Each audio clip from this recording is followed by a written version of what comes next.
of years ago, Toyota, and particularly the Corolla, suffered from being bland, boring. It was the kind of car I used to describe as being perfect to buy for your wife or daughter. Never let you down, totally reliable, service dealerships around every corner, but boring. Well, I don't know if they got the message from me or not, but Toyota certainly seemed to have suddenly got the message. Corolla is not like that anymore. Check out the latest Corolla Hatch. You can see the low front end with the big spoiler effect, the big grille, these slim little daytime running lights. And on this model, of course, which we'll talk a lot more about just now, the LED headlights, the little fins and scoops and things like that all over the car. It really is sharp, angles, angular, and exciting, I would almost put it as now. You've got very nice 18-inch mag wheels on this model over here as well. You see how you've almost got the effect of a little body kit. Side skirts on the side on the lower end over here. On this particular car again, the contrasting black roof. Your A, B and C pillars all in black and the roof in black. Love a panoramic roof on that one, but, well, just what I like. Doesn't really matter, does it? You come around to the rear end, nice big black spoiler over the top. And of course you've got these tail lights over here with, of course, the slim line running into there again. And you've got this whole diffuser effect right down at the back over here. Really, something so very different that it's very interesting. You pop open the rear end over here, the rear hatch, and something that struck me the moment I opened the rear was look how high the floor of the boot is. It's virtually in line with the rear bumpers. There's no loading lip. And then I decided to check out underneath. Interesting. You've got a space saver spare wheel under here, but look at all, is it wasted space or not wasted space? Just a different approach to what's used by so many people who try and gain every single litre of boot space they can possibly get. You have got the very nice neat effect of little hidey holes on each side over here to hold things and stop them rolling around. And of course your rear seats do fold 2/3, 1/3. So you've got all the features like that. Obviously you can take that head flap out as well. All that kind of thing that are allowed for on this one.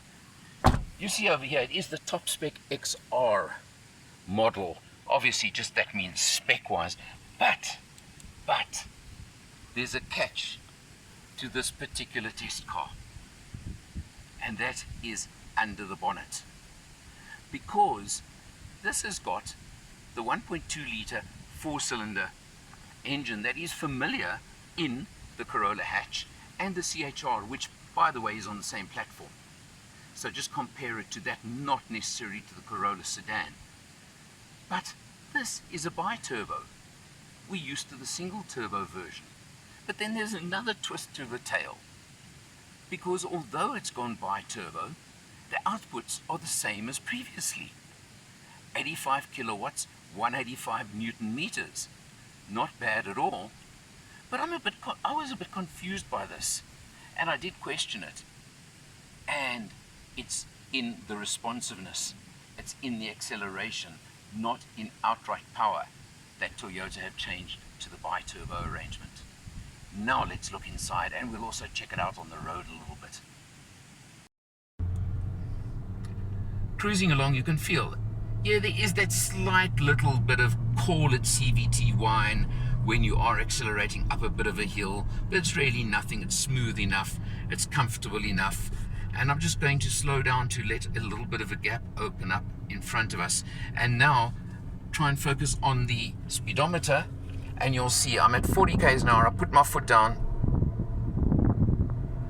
Remember, you are on an uphill, and as the turbo kicks in, that is seriously good acceleration. It really is quite good, in fact very good, let me rephrase, and you'll feel, and that is where you want it when you want to overtake. If you're on a freeway, as I've done a few times on this test, and you're cruising at the speed limit, but you want to perform a bit of a quick overtake, this new bi-turbo engine certainly will make the difference to you. And I think that's where it counts.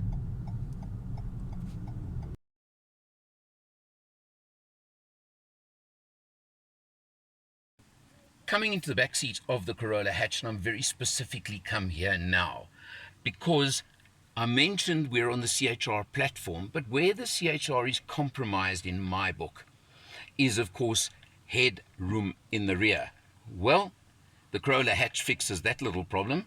I'm sitting in the back, hat on, and I'm pretty damn comfortable. Got no problem with that at all. Legroom, remember the driver's seat is set for myself, and I'm quite happy with the legroom over here. Not bad at all. No complaints. Looking, I may as well show you while we're sitting here. You've got a leather and cloth combination seat in the top XR model. Nice, comfortable, all those sort of things. And note, Isofix fittings in the back. Thank you, Toyota. Good stuff on that one. But the only thing I think I would complain about right now is, if you want this to be a family car, Toyota, how about 12 volt or USB sockets in the rear? It's just become such a thing these days. If you want to put kids in the back of the car, they want power outlets or USBs or something in the back seat to keep them entertained. Starting inside the car as always, showing you 7.8 liters per 100 kilometers. That's my average over about 400 kilometers of driving. But something you must take note of is that the total mileage on this car is only 1100 kilometers so far. So it is a brand new car, and I think you must allow for that. You've of course got that screen over there, the small screen over there that you can scroll through and get various information. There's a bit of a reflection, so it's not showing too clearly, but you simply press this button on the steering wheel to scroll through the trip computer and get all the information you can possibly want.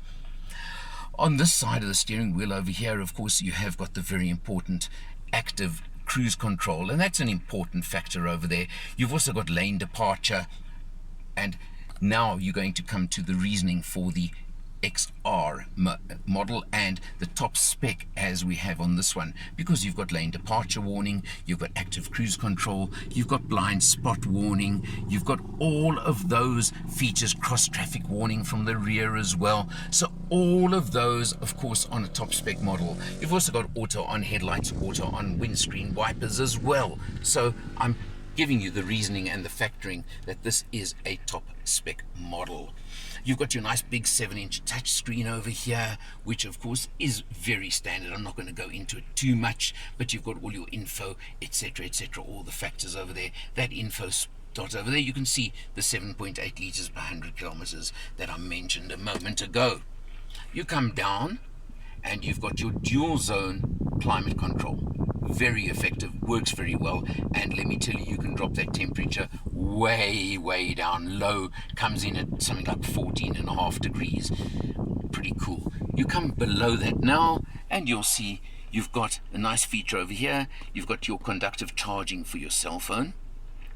Okay, so that's over there, and you've got heating for the two front seats on this spec model.